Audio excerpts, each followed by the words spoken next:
এখন শুনবেন আজকের গুরুত্বপূর্ণ খবরের শিরোনাম। গাজা ইসরায়েলের বিমান হামলায় নিহত সংখ্যা বেড়ে ৩৩০ জন, বেশিরভাগ নারী ও শিশু। ইহুদিদের হামলাকে ইরানি আগ্রাসন বলে বিবেচনা করা হবে জানিয়েছেন ট্রাম্প। গাজাবাসীদের সিরিয়ায় পাঠানোর পরিকল্পনা যুক্তরাষ্ট্র ও ইসরায়েলের। লেবানন সীমান্তে সংঘর্ষে ৩ সিরিয়ান সৈন্য নিহত। মুঠোফোনে হিজবুল্লাহ নেতার ছবি, চিকিৎসককে ফেরত পাঠালো যুক্তরাষ্ট্র। মার্কিন পররাষ্ট্র দফতরে বাংলাদেশ প্রসঙ্গ যা বললেন মুখপাত্র। গাজায় ইসরায়েলের বিমান হামলায় নিহত সংখ্যা বেড়ে ৩৩০, বেশিরভাগ নারী ও শিশু। গাজা উপত্যকার বিভিন্ন জায়গায় আজ মঙ্গলবার ভোরে ইসরায়েলি সেনাবাহিনীর বিমান হামলায় নিহত সংখ্যা বেড়ে ৩৩০। গাজার স্বাস্থ্য মন্ত্রণালয়ের বরাতে এএফপি এ তথ্য জানিয়েছে। গাজার স্বাস্থ্য মন্ত্রণালয়ের প্রধান মোহাম্মদ জাকুত এএফপিকে বলেন, স্বাস্থ্য মন্ত্রণালয় ৩৩০ জনের মৃত্যুর তথ্য নথিভুক্ত করেছে। তাদের বেশিরভাগই ফিলিস্তিনি নারী ও শিশু। কয়েকশো মানুষ আহত হয়েছে, তাদের মধ্যে বেশ কয়েকজনের অবস্থা গুরুতর। গাজায় যুদ্ধবিরতির মেয়াদ বাড়ানোর বিষয়ে আলোচনায় অচলাবস্থার মধ্যে এই হামলা হলো। রয়টার্সের প্রতিবেদনে বলা হয়, গাজার উত্তর অঞ্চল গাজা সিটি, দেইর আল বালাহ, খান ইউনিস, রাফা সহ বেশ কয়েকটি জায়গায় বিমান হামলার খবর পাওয়া গেছে। ফিলিস্তিনের স্বাস্থ্য মন্ত্রণালয়ের কর্মকর্তারা বলেছেন, নিহত মানুষের অনেকেই শিশু। ইসরায়েলি সেনাবাহিনী বলেছে, তারা বেশ কয়েকটি জায়গাকে লক্ষ্যবস্তু করেছে। যতক্ষণ প্রয়োজন ততক্ষণ পর্যন্ত এই হামলা অব্যাহত থাকবে এবং তা শুধু বিমান হামলার মধ্যেই সীমাবদ্ধ থাকবে না। ইহুদিদের হামলাকে ইরানি আগ্রাসন বলে বিবেচনা করা হবে জানিয়েছেন ট্রাম্প। ইয়েমেনের ইহুদির আক্রমণের ব্যাপারে ইরানকে সতর্ক করে দিলেন মার্কিন প্রেসিডেন্ট ডোনাল্ড ট্রাম্প। তিনি বলেছেন, ইহুদিদের হামলাকে ইরান থেকে উদ্ভূত করে বিবেচনা করা হবে। সোমবার ট্রাম্প তার সামাজিক যোগাযোগ মাধ্যমে ট্রুথ সোশ্যালে এ হুঁশিয়ারি উচ্চারণ করেন। ট্রাম্প বলেন, ইহুদিদের সব আক্রমণ ইরান থেকে উদ্ভূত এবং তাদের মাধ্যমে সৃষ্টি।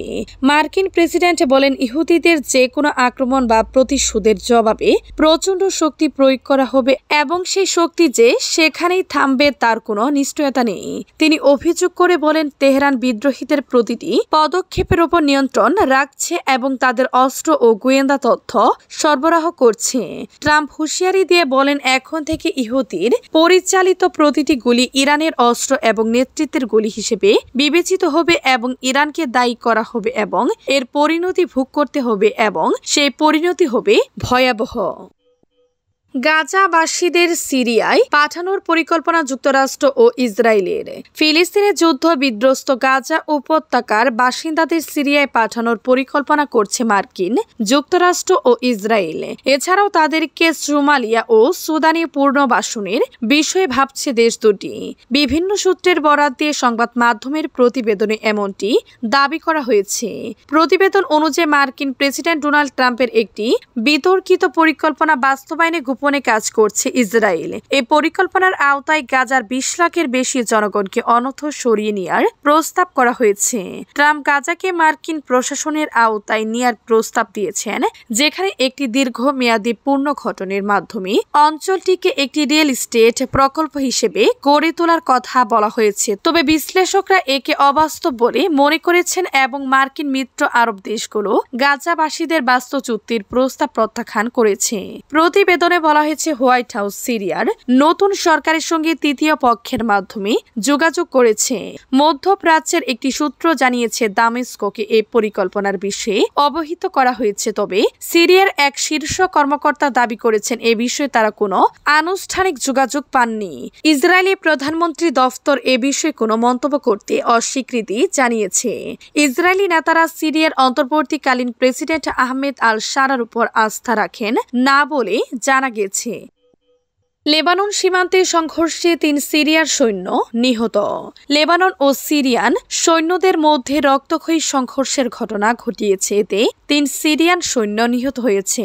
সিরিয়া রাষ্ট্রীয় সংবাদ মাধ্যমের বরাত দিয়ে এ তথ্য জানিয়েছে আরব নিউজ। গত ১ মাসের মধ্যে এই প্রথম বড় ধরনের সংঘর্ষের ঘটনা ঘটল। গত ১ মাস ধরে সিরিয়ার ক্ষমতাচ্যুত নেতা বাশার আল আসাদের ঘনিষ্ঠ মিত্র হিসেবে পরিচিত লিবারেশন সশস্ত্র গোষ্ঠী হিজবুল্লাহ ও সিরিয়া সৈন্যদের মধ্যে সংঘর্ষ চলছিল। এদিকে লেবানন উত্তর ও পূর্ব সীমান্তে সিরিয়ার কাছে এবং দক্ষিণ অঞ্চলে ইসরায়েলি সীমান্তে সৈন্য সংখ্যা বাড়িয়ে চলেছে। এই অবস্থায় দেশটি আন্তর্জাতিক তহবিলের দাবি জানিয়েছে। উত্তেজনা কমানোর জন্য লেবানন ও সিরিয়ান সৈন্যরা একে অপরের সঙ্গে যোগাযোগ করছে বলে প্রতিবেদনে বলা হয়েছে।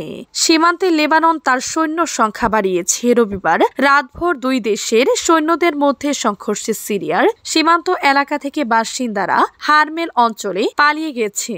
সিরিয়ার অন্তর্বর্তী সরকার অভিযোগ করেছে লেবাননের সশস্ত্র সংগঠন হিজবুল্লাহ উত্তর পূর্ব অঞ্চলীয় সীমান্ত অতিক্রম করে শনিবার সিরিয়ায় প্রবেশ করে ৩ জন সৈন্যকে অপহরণ করে নিয়ে যায়। পরে তাদেরকে লেবাননে হত্যা করা হয়। মুঠোফোনে হিজবুল্লাহ নেতার ছবি চিকিৎসককে ফেরত পাঠালো যুক্তরাষ্ট্র। যুক্তরাষ্ট্রের রোড আইল্যান্ড অঙ্গরাজ্যের এক চিকিৎসকের মুঠোফোনে হিজবুল্লাহর সাবেক নেতার প্রতি সহানুভূতিশীল ছবি ও ভিডিও পাওয়ার পর যুক্তরাষ্ট্র থেকে তাকে লেবাননে ফেরত পাঠানো হয়েছে। গত সপ্তাহে এই ঘটনা ঘটিয়েছে বলে গতকাল সোমবার মার্কিন কর্তৃপক্ষ জানায়। ওই চিকিৎসকের মুঠোফোনের ডিলিটেড আইটেম ফোল্ডারে এসব ছবি ও ভিডিও পাওয়া গিয়েছে। রাশা আলাউদ বলেছেন, লেবাননে থাকাকালে গত মাসে নিহত হিজবুল্লাহ প্রধান হাসান নাসরুল্লাহর জানাজায় অংশ নিয়েছিলেন তিনি। একজন মুসলিম হিসেবে ধর্মীয় দৃষ্টিকোণ থেকে তিনি হাসান নাসরুল্লাহকে সমর্থন করেছেন।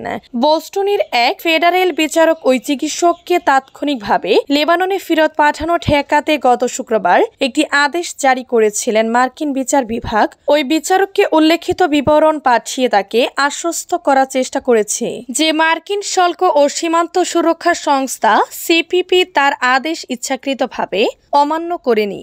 রাশা আলাউ ইহো নামের ৩৪ বছর বয়সী ওই চিকিৎসক লেবাননের নাগরিক। তার H-1B ভিসা ছিল। পরিবারের সঙ্গে দেখা করতে লেবাননে গিয়েছিলেন তিনি। মার্কিন পররাষ্ট্র দফতরের প্রসঙ্গ যা বললেন মুখপাত্র। মার্কিন পররাষ্ট্র দফতরের ব্রিফিংয়ে ফের বাংলাদেশ প্রসঙ্গ উঠে এসেছে। এবারও ব্রিফিংয়ের সময় এক সাংবাদিক বাংলাদেশের সংখ্যালঘু নির্যাতন ইস্যুতে প্রশ্ন করেছেন। তবে মার্কিন পররাষ্ট্র দফতরের নবনিযুক্ত মুখপাত্র ট্রেমিবোস ওই প্রশ্নের সরাসরি কোনো উত্তর দেননি। ট্রেমিবোস বিষয়গুলিকে কূটনৈতিক আলোচনার বিষয় উল্লেখ করে আগাম কোনো মন্তব্য করতে অস্বীকৃতি জানান।